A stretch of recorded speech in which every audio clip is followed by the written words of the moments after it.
ಲಲಿತಾ, ಬನ್ನಿ ಬನ್ನಿ, ನಾನು ನಿಮ್ಮ ನಿರೀಕ್ಷಣೆಯಲ್ಲಿ ಇರುವೆ. ನಿರೀಕ್ಷಣೆ ನಿರಾರ್ಥಕವಾಗಲಿಲ್ಲ. ಅದೆಲ್ಲ ಹಾಗಲಿ, ಏಕೆ ಇಷ್ಟೊಂದು ವಿಳಂಬ? ಟ್ರೈನ್ ಲೇಟ್ ಇತ್ತು, ನಿಮ್ಮ ಹತ್ತಿಗೆ ಕಾಣಿಸುವುದಿಲ್ಲ. ಅವಳು ಇಲ್ಲೇ ತೋಟದಲ್ಲಿರುವ ಮಾರುತಿಯ ಮಂದಿರಕ್ಕೆ ಹೋಗಿದ್ದಾಳೆ.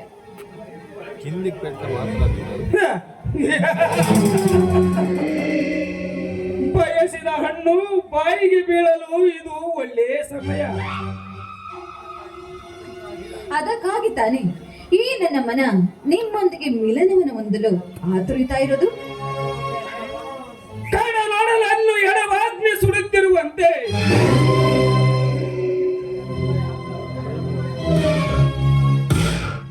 ತನ್ನ ಹೃದಯದೊಡಲನ್ನು ವೀರಾಗ್ನಿ ಸುಡುತ್ತಲಿದೆ. ನಿನ್ನ ಜುಮ್ಮನದ ರಸ ಸ್ಪಂದನದಿಂದ ವೀರರ ದಾಹವನ್ನು ತಡಿಸಬಾರದೆ. ನೋಡಿ, ವಿಧವೆ ಎನ್ನುವ ಈ ಕತ್ತಲೆಯ ಬಾಳಲ್ಲಿ ಬೆಳಕನ್ನ ತಂದುಕೊಟ್ಟ ಸೌಭಾಗ್ಯದ ಭಾಸ್ಕರರು ನೀವು. ನಿಮ್ಮಿಂದ ನನಗೆ ಯಾವತ್ತೂ ಪ್ರತಿಕೂಲವೇ. ಮುಂಚಾಚು ಕೈ, ಇನ್ನು ಮುಂದೆ ಪುಣ್ಯಂ ಪ್ರಾಣಿ ಗ್ರಹಣವೆಂದು. ಪ್ರಣಾಯಿನಿ, ಬಹಿರಂಗವಾಗಿ ನಮ್ಮೀರುವರ ಮದುವೆ ಆಗದಿದ್ದರು ಹೃದಯ ಮಂದಿರದಿ ಎಂದೋ ಆಗಿ ಹೋಗಿದೆ. ಹೀಗಿದ್ದು ಸಂಕೋಚಕ್ಕೆ ಆಸ್ಪದವೇಕೆ? ಹಾಗಾದ್ರೆ ಭಯದ ತೆರೆಯಲ್ಲಿ ಇನ್ನು ಎಷ್ಟು ದಿನ ನಡೆಯಬೇಕು ನನ್ನ ನಿನ್ನ ಈ ಪ್ರೇಮ ಬಂಧನದ ನಾಟಕ? ನಿನ್ನ ಅಣ್ಣ ಹತ್ತಿಗೆ ಆಸು ಹಿಡಿದಿರುವ ತನಕ. ಹಾಗಾದ್ರೆ ಇದಕ್ಕೆ ಪರಿಹಾರದ ಮಾರ್ಗ ಹೇಳುವೆ ಕೇಳು. ಇದು ನಿನ್ನ ಅಣ್ಣ ಇಲ್ಲಿಗೆ ಬರುವುದರೊಳಗಾಗಿ ಸಮಯ ಸಾಧಿಸಿ ನಿನ್ನ ಮುತ್ತಿನ ಹಾರದೊಂದಿಗೆ ನನ್ನ ಭಾವಚಿತ್ರವನ್ನು ನಿಮ್ಮ ಹತ್ತಿಗೆ ಪೆಟ್ಟಿಗೆಯಲ್ಲಿ ಇಟ್ಟು ಹಾರ ಕಳೆದಂತೆ ನಟನೆ ಮಾಡು. ಮುಂದಿನ ಕಾರ್ಯ ಮಾಡುವುದನ್ನು ನೋಡು. ವಾಹ್, ಬ್ಯೂಟಿಫುಲ್.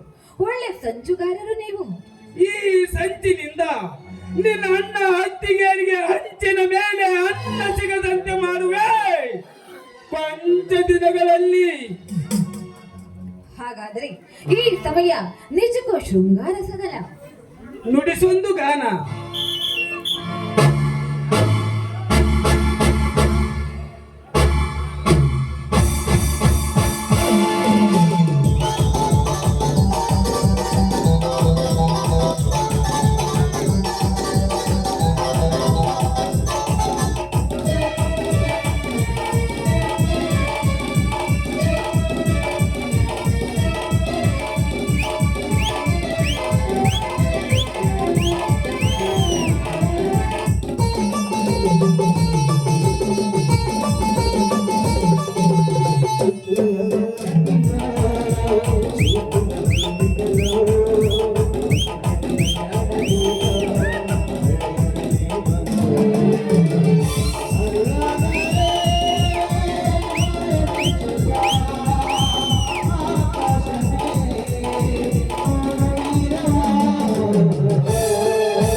ದೈವ ಸ್ವಲ್ಪ ತಡೆದು ಬಂದಿದ್ದರೆ ಅವಳ ಕಣ್ಣುಗಳು ಮತ್ಯಾವ ನರ್ತದ ದೃಶ್ಯ ಕಾಣುತ್ತಿದ್ದವು.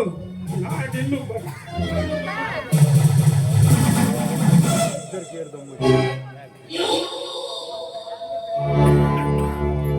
ಲಲಿತಾ, ಏನು ಮನೆಯಲ್ಲಿ ಗಂಡಸಿರಿಲ್ಲದಾಗ ಈ ರೀತಿ ಪರಪುರುಷರ ಜೋಡಿ ನಕ್ಕು ನೆಲೆದಾಡುವುದು ಅಷ್ಟೊಂದು ಒಳಿತಲ್ಲ ಅಂತ ಕಾಣಿಸುತ್ತೆ. ನನ್ನ ಮನೆಯಲ್ಲಿ ನಾನು ನಕ್ಕು ನಲಿದರೆ ನನಗೆ ಆಗುವುದಾದ್ರೆ ಏನು? ನಿನಗೇನಾದ್ರೂ ಹುಚ್ಚು ಹಿಡಿದಿದೆ ಏನು? ಹುಚ್ಚು ಹಿಡಿದಿರೋದು ನಿನಗೋ ಅಥವಾ ನನಗೋ? ಶರತ್ ಯಾರು? ನಮ್ಮಣ್ಣನ ಆಪ್ತ ಗೆಳೆಯ. ಅಂತವನ ಜೊತೆಲಿ ಆದರದಿಂದ ಆದರಿಸುವುದು ಅದು ನನಗೆ ಅನುಚಿತವೇನಾ? ನೀನು ಮಾಡ್ತಾ ಇರುವುದು ಅನುಚಿತ, ಅತಿರೇಕ. ಅತ್ತಿಗೆ ಮೂಲೆಗೆ ಬಿಗಿ ಹಿಡಿದು ಮಾತನಾಡು, ಬಾಯಿಗೆ ಬಂದಂತೆ ಮಾತನಾಡ್ಬೇಡ. ನಾನೀಕಮ್ಮ ಅರ್ಚನೆ, ನಿನ್ನ ಜೋಡಿ ಬಾಯಿ ಮಾಡಿದ್ರೆ ನಾನು ಉಳಿಯೋದಕ್ಕೆ ಸಾಧ್ಯನಾ? ಅತ್ತಿಗೆ, ನನ್ನ ಕೋಪವನ್ನ ನೀನು ಕೆಣಕಬೇಡ. ನಾನು ಮನಸ್ಸು ಮಾಡಿದ್ದ ನಿಜವಾದ್ರೆ ಅರೆ ಕ್ಷಣದಲ್ಲಿಯೇ ಈ ಮನೆಯಿಂದ ನಿನ್ನನ್ನು ಹೊರನೂಕಬಲ್ಲೆ. ಈ ಮನೆಯಲ್ಲಿ ಬೆಚ್ಚಿಗೆ ಇರಬೇಕು. ಇರೋದನ್ನ ತಿಂದು ಎಲ್ಲಾದ್ರೂ ಒಂದ್ ಕಡೆ ಬಿದ್ದಿರೋದನ್ನ ಈ ಮನೆಗೆ ನಾನೇ ಅಧಿಕಾರಿ ಅಂತ ನನ್ನ ಮುಂದೆ ಅಧಿಕಾರವನ್ನ ಚಲಾಯಿಸಕ್ ಬರ್ಲಿ ಅಣ್ಣ. ಇವತ್ತು ಬರಲಮ್ಮ, ನಿಮ್ಮಣ್ಣ ಬರ್ಲಿ, ಸತ್ಯಕ್ಕೆ ಯಾವತ್ತಿದ್ರು ಜಯ ಸಿಕ್ಕಿ ಸಿಗುತ್ತೆ. ಬೋರಿ ಸತ್ಯ ಹರಿಶ್ಚಂದ್ರನ ತುಡುಕು ನೋಡಿ ಇವಳು. ನೋಡು, ಅವನು ಸತ್ಯವನ್ನ ಮಾತನಾಡಿದ ಏತಕ್ಕಾಗಿ ಗೊತ್ತಾ?